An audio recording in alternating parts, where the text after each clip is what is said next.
Hey everyone, it's Chris, and I've been covering damage for the various classes and comparing them to each other on graphs using math. And I've done 9 out of 12 classes so far, and I'm going to be on to the 10th right now with a Sorcerer, and this is actually going to be the last one that I do. So I've done everything except for Sorcerer, Wizard, and Cleric. With a Sorcerer, what I want to do is I want to look at what we can do with single target blasting, because that's a damage or a character type that in the 2014 rules I'm not sure worked all that well. You run out of spell slots really fast, and it didn't seem to do all that much more damage than other kinds of characters built for damage. I wanted to see if the changes in the 2024 rules, specifically for Sorcerer, because I think those ones are particularly well suited for that kind of character, whether that makes that kind of build viable. And so I was interested in the results, so I decided to do one more damage video with the Wizard, which really isn't focused on single target damage, unless you make like a Blade Singer or something. And the Cleric as well. They tend to do more area of effect and healing and other kinds of things. I don't think we're going to learn a lot by throwing them on a single target damage graph, so I'm going to skip those. But we'll do the Sorcerer today, and in my next video, I'm going to kind of wrap up. We're going to compare. There's a couple corrections I need to make. Some of my assumptions, specifically regarding concentration spells, changed. So I need to go back and correct some of the numbers from previous builds. And then I want to do a final comparison against them and talk a little bit about baseline. So hopefully you'll join me for that video where I wrap everything up. And I'm going to ask that if you are not subscribed to this channel, please subscribe. Okay, so let's talk about the Sorcerer. There's a few things I want to go over before we start getting into the math. So the 2024 base Sorcerer does not have any summon spells. We can get some summon spells through subclasses, specifically Clockwork and Aberrant Mind, but the base list doesn't have any, and that isn't so bad. Because the thing about putting summoning spells on these graphs is we have to make even additional assumptions about whether the summoned creature survives the combat. So by not having summoned spells, there's fewer assumptions to make. That's not a bad thing. The sustained damage options, such as Cloud of Daggers, have been explored and do not have special synergy with the Sorcerer class features, so I'm not going to be exploring them again in this video. If you want to see how that does, take a look at my Bard video. Single target blast spells, most obviously Chromatic Orb, have synergy with innate sorcery and have not been explored. So with innate sorcery, you use a bonus action and twice per long rest, and eventually you can do more than that by expending sorcery points.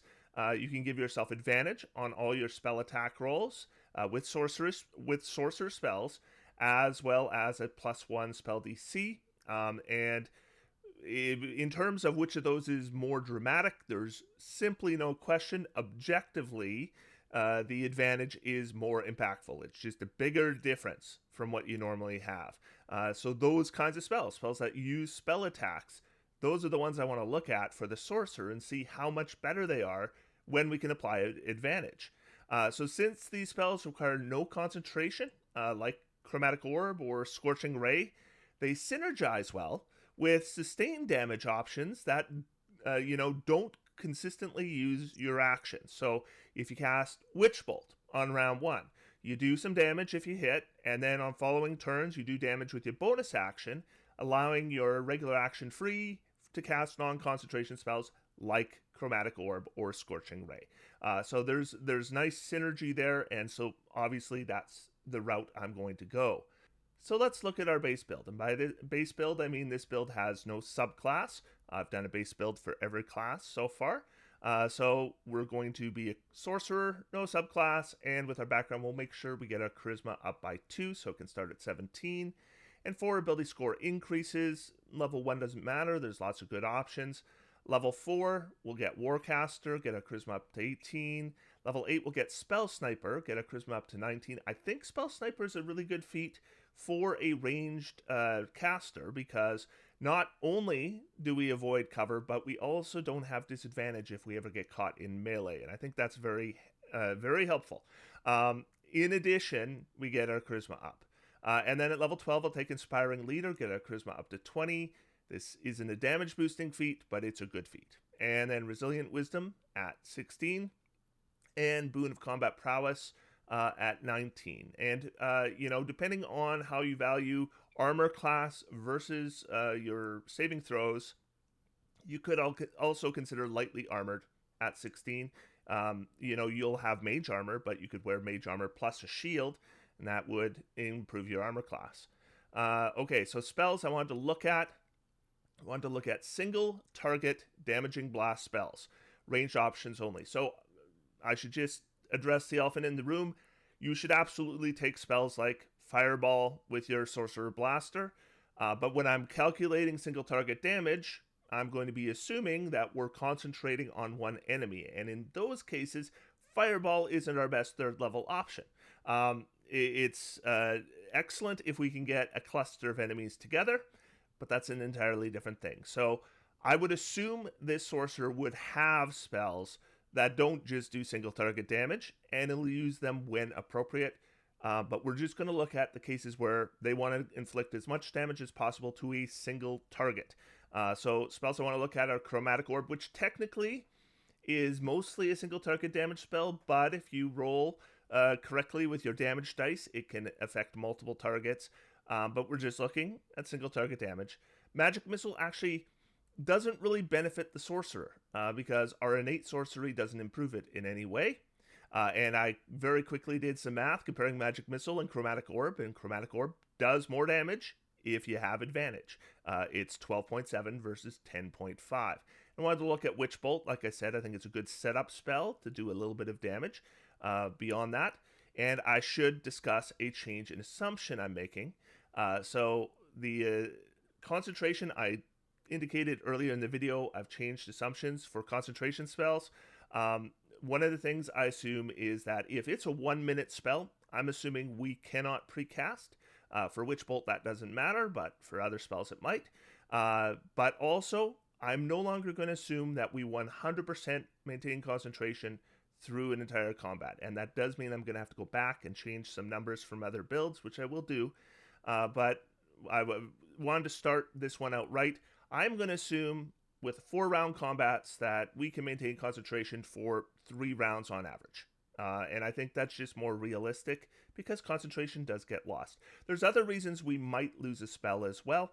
For Witch Bolt, for example, maybe they move behind cover or they move out of range, and that would end our spell. And there's other spells where, like if you have a summon, maybe they've moved out of range, maybe they've killed the summoned creature. There's all kinds of things that might end your spell. So I'm just going to go for 3 out of 4 rounds. We're going to be able to use it, and I think that is a little more accurate.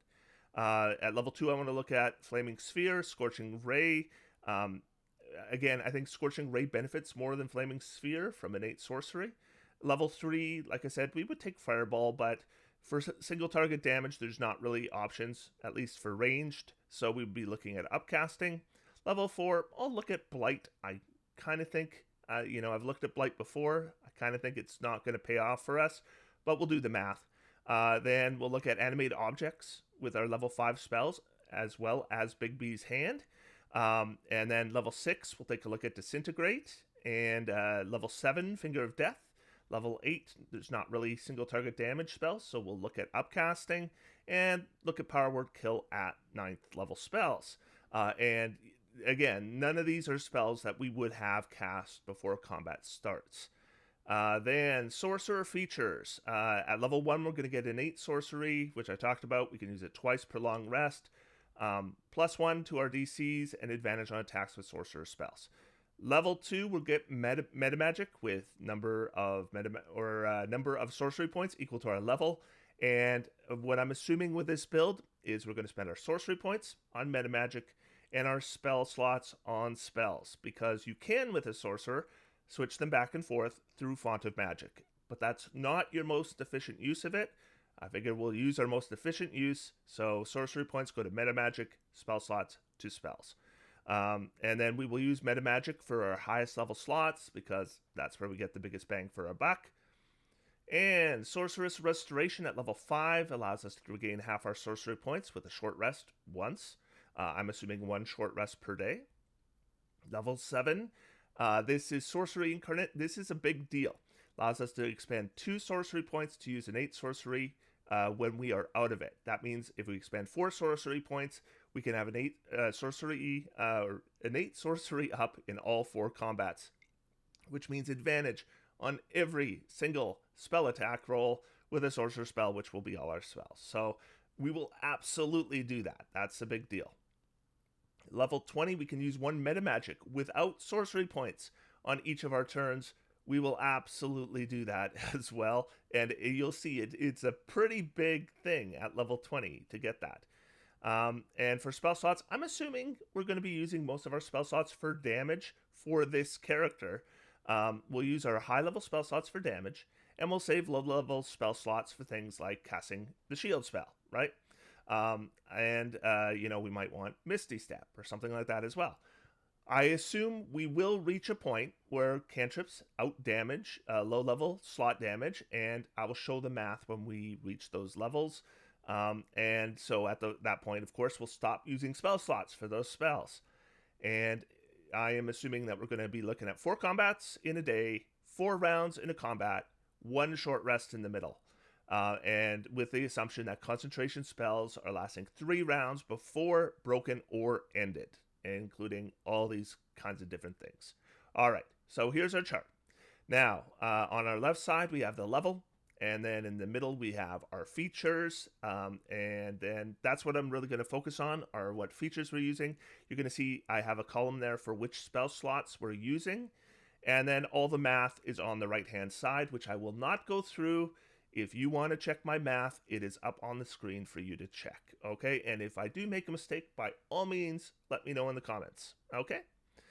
So level 1, we're at 7.0, which is pretty good, actually. Surprisingly good. That's innate sorcery for you. Level 2, we're at 7.3.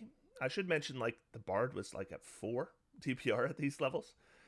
Let's see. Level 3, now we're using Witch Bolt and Scorching Ray. And Seeking Spell is on there. And I took a look at whether we should upcast Witch Bolt twice at second instead of casting Scorching Ray. And I calculated the math. The math using Scorching Ray is in yellow. The math where we only use Witch Bolt is in white. And yeah, Witch Bolt did better. So we will not be casting Scorching Ray at this level. We'll just cast Witch Bolt and cantrips. And that gets us to 10.6. And then at level 5, we get, let's see, Witch Bolt first level times 2, second level times 2. Then I wanted to compare Chromatic Orb versus Scorching Ray versus upcasting a Witch Bolt to level 3. And I determined that Scorching Ray is our best option. It adds 3.3 to our DPR. We get 4 rays per casting. And yeah, so I looked at all those and I came up with 16.8 right there. 16.8 final damage. Stays the same at level 6. At level 7, now we can get Sorcery Incarnate, so we can now have advantage all the time. Made my math a little easier too, which I like. And I wanted to compare Blight versus Scorching Ray, and I applied 45% chance to save. I'd normally say 50%, but I would assume we would cast it while we have innate sorcery active. And Blight gives us 1.7 DPR. If we just cast Scorching Ray at 4th level for the 5th ray, it goes to 2.1. So it's just better. And then we'll cast Scorching Ray at 3rd 2 times.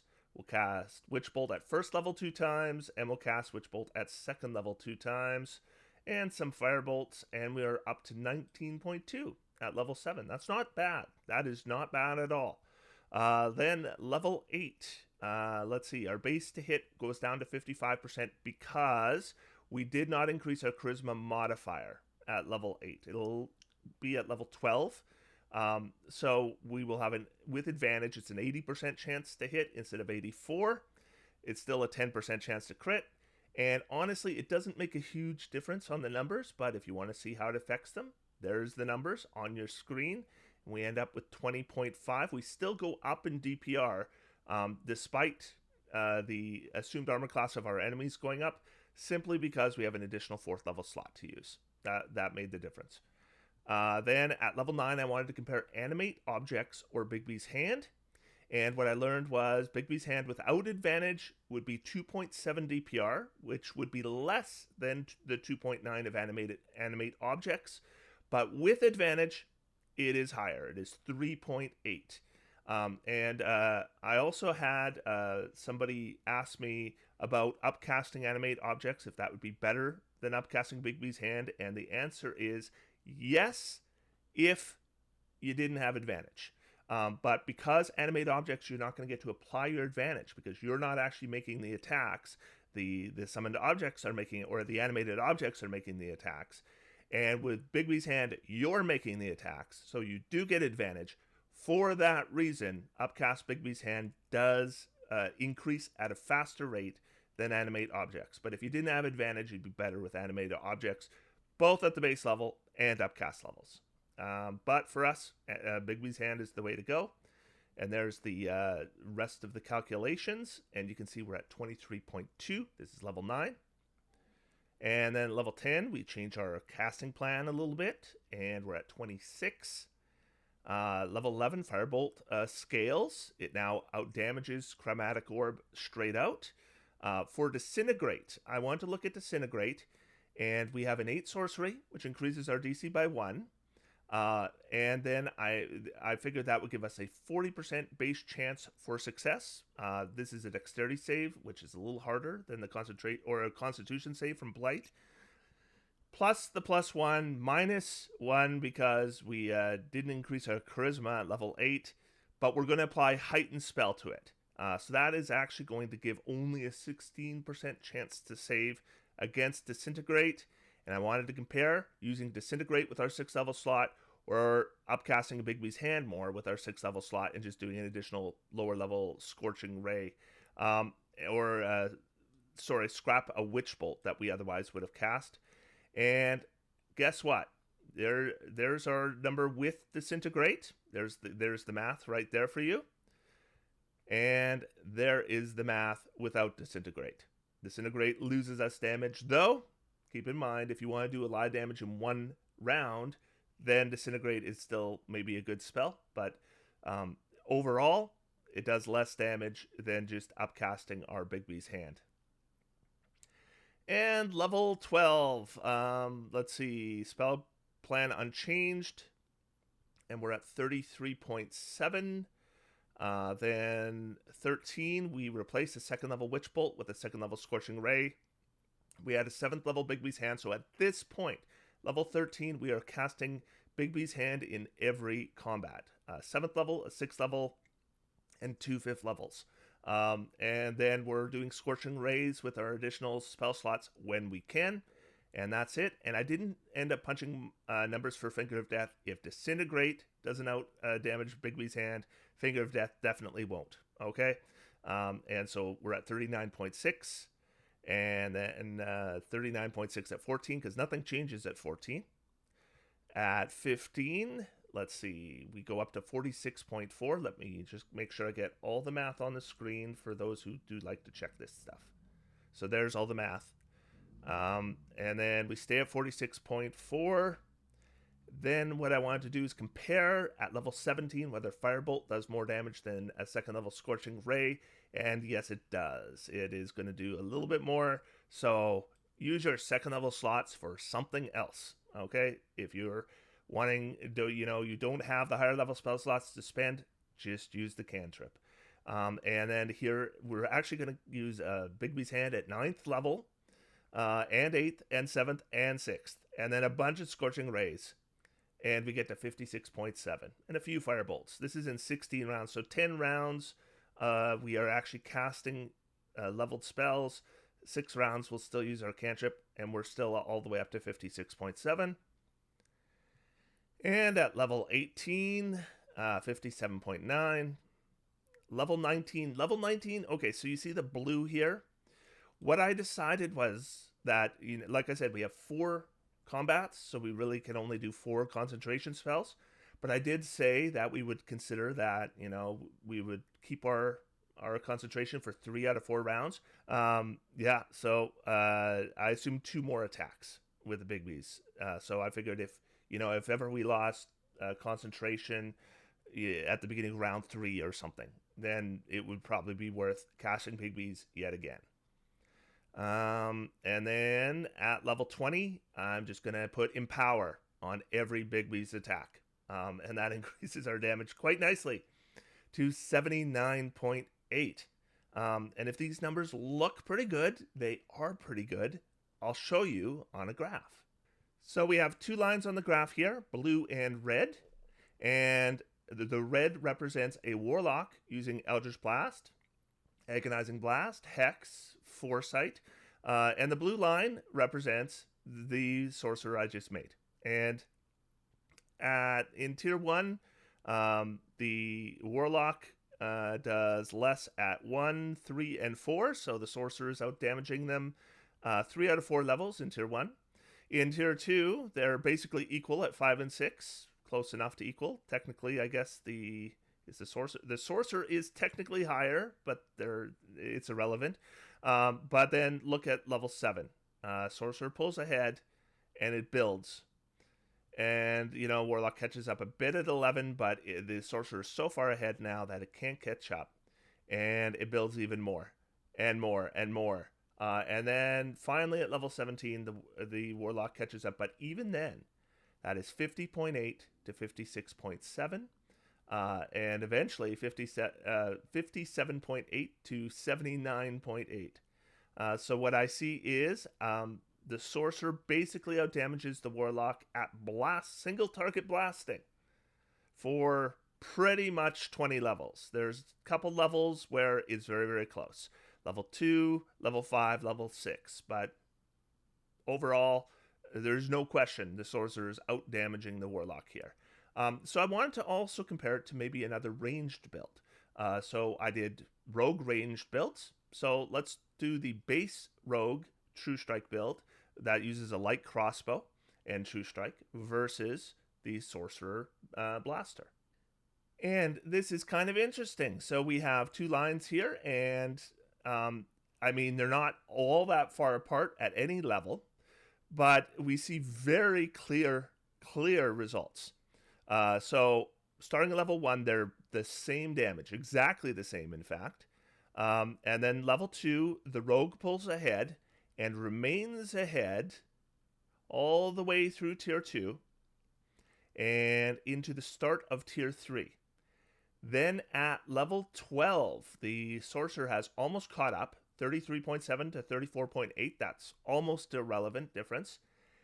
And by level 13, the sorcerer pulls ahead. And then by level 15, we're starting to get a significant difference, 41.4 to 46.4. And it just builds from there. Here we're at 48 to 56.7. And by level 20, the sorcerer does a whole lot more damage. So does a sorcerer blaster do good damage? I would say yes. But it does depend on what level you're playing at. You are going to see better results at higher levels than at lower levels. But these results down here are not bad. We're still talking above the Warlock baseline. Just not quite up to a full Marshal. But let's compare it to another caster. So let's compare it to a Druid using spells. The line that's way, way, way on the bottom is the Druid. Now, Druid isn't particularly good at single target damage blast spells, and this is apparent on the graph. If we get the Moon Druid subclass, we saw a big improvement, but we're looking without the subclass right now, and the Druid does not compare. Bard doesn't compare either, by the way. We see the Sorcerer just way ahead from level 1 through level 20, doesn't matter what tier you're playing. One more base range build to compare it to, and I kind of feel bad, but we're going to dunk on the Ranger yet again. This is the Ranger versus the Sorcerer, and this is a Ranger using a longbow and a Hunter's Mark, and tier 1, we see they're pretty close. The Ranger does a little bit more at the first, and then the Sorcerer's ahead. In Tier 2, they're pretty close. The Ranger starts out a little bit ahead and ends up slightly behind. Then Tier 3 happens, and the Ranger has that problem at Tier 3 where nothing really happens for them, and it's too late by the time they get to Tier 4 to catch up. So, again, depending on the tier you're playing, Sorcerer Blaster looks pretty good to me. Pretty good. And Bigby's hand, I should mention Bigby's hand is improved from the 2014 version. It does more damage. And I was just assuming a clenched fist. We're just punching with it. But it really, really pays off, especially with the upcasting and combined with innate sorcery. And you can see just where we go. Like I used a 9th level slot for Bigby's hand here. And we're getting very good damage. So let's see what we can do with the subclass. And it's pretty easy because Clockwork does nothing for us. We already have advantage, so we don't want to negate advantage or disadvantage. Then we get what? We get a defensive boost eventually. And then at higher levels, we get to the point where we have to roll at least a 10. But at that point, we're always hitting anyway. So it doesn't really help us. Aberrant Mind doesn't really help us because it's not a psionic spell. Wild Magic might help us. But that is way too, there's no way to calculate that because it's all about luck. So Draconic Sorcerer is the one that objectively improves our numbers because we are using Scorching Ray and Firebolt, and Draconic Sorcerer can increase the damage of those. So it's the only Sorcerer subclass that's really adding to our damage. It is worth considering the Elemental Adept feat over Spell Sniper, maybe, if you're doing a Draconic Sorcerer. However, then we're going to give up the disadvantage if they have cover, or if you get stuck in melee, I should say cover penalties for cover, disadvantage for melee, we all that to get 1s or 2s, or 1s treated as 2s and ignore resistance, which I don't look into anyway. I'm considering it a wash, so I'm not changing any numbers or the feat selection here, but I'd consider Elemental Adept. And changes from base build that impact damage numbers, very simple. There's only one feature that does. Elemental Affinity. You add your Charisma score to a single damage roll of a spell that deals fire damage. This will apply to uses of Firebolt if they hit, and Scorching Ray. In the case of Scorching Ray, we're going to be firing multiple rays, at least 3, and only one of them needs to hit. And I'm going to show you the math, but basically, you can assume that you're going to hit at least once. So level 6 is the first time we're going to see a change. We're going to apply Elemental Affinity, which at this point is +4. So there's our 4 Firebolts with advantage. That's over 16 rounds, so I divide this by 16 later. The 6 Firebolts with no advantage. And here's Scorching Ray. If we cast it at 2nd level, we have a 100% chance of adding the +4. Technically speaking, it's 99.7256% chance. That is close enough. We round it up to 100, and if we upcast Scorching Ray to 3rd or 4th or 5th, that only goes closer to 100, but it's close enough to 100 right now that we would make it 100. All right, so I just add Charisma to Scorching Ray damage, and yeah, we get 2.2, which gives us 19. And then 21.8, 23.1, and you can just see on the left side is what we're adding from Draconic Sorcerer.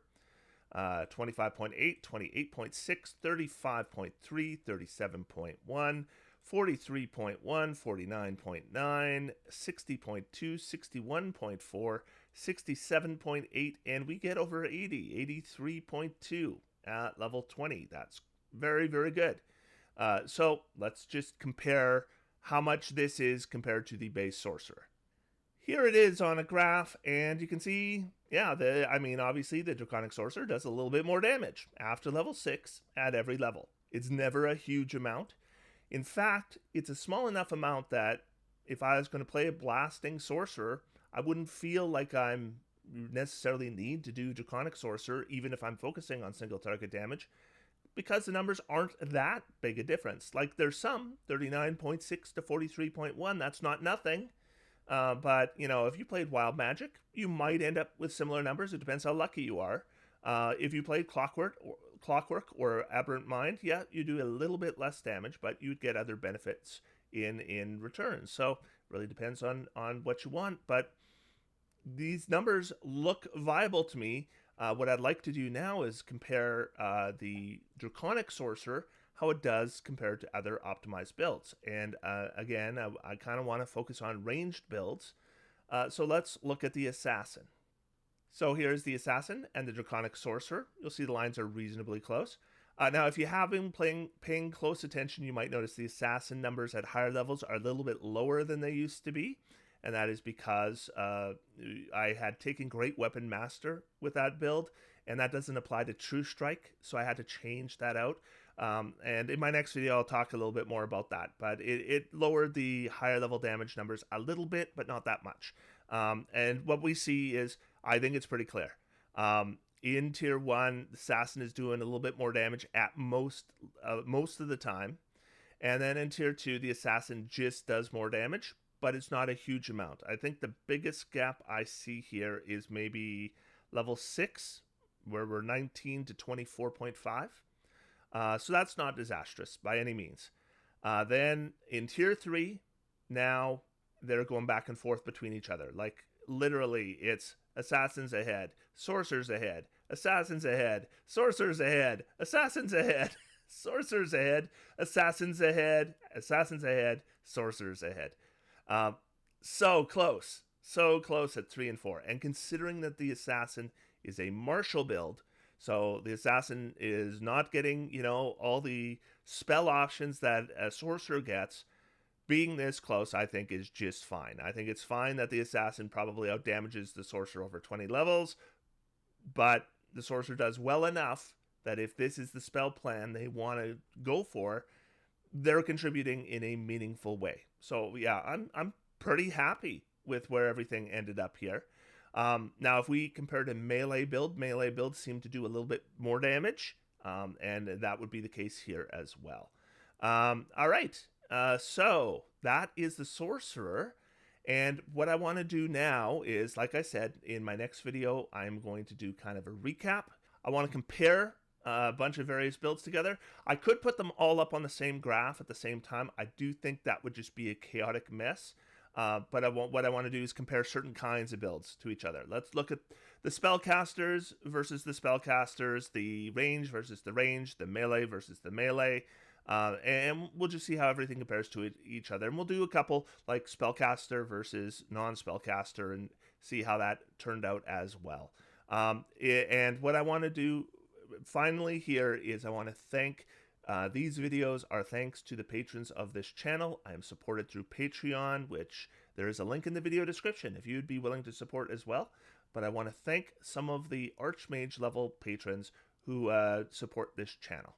So, thank you to Astonish, Awesome Face, BG4711, Brandon Sargent, Christina B, Christophe, Condor, Cinnamon, Dash Panther, David Lotz, David W. Skibbins, Eric H, Grizzly Badger, Homowa, Hunter, Ido, Isaac Leister, James Thomas, Jean-Baptiste Blanchette, Jeremy Brown, Jonathan Lexi, Justice Valdez, Keche Aurelio, Kevin Casey, Nuts, Crosidian, Quoth, Leonardo Gonzalez, Logan Dotson, Matt Schwobel, Migish, Minery, Nicole Morith, Peter Reichenstahl, Rysquy, Starfall, Stephen Edmondson, TUM, The Al Gore Rhythm, Tim Loy Moeller, Trex, Tuneful, and Shura. Thank you all so much. And until next time, I'm going to sit back, relax, and have some fun. D&D is for everyone. Thanks, everybody. Talk to you soon.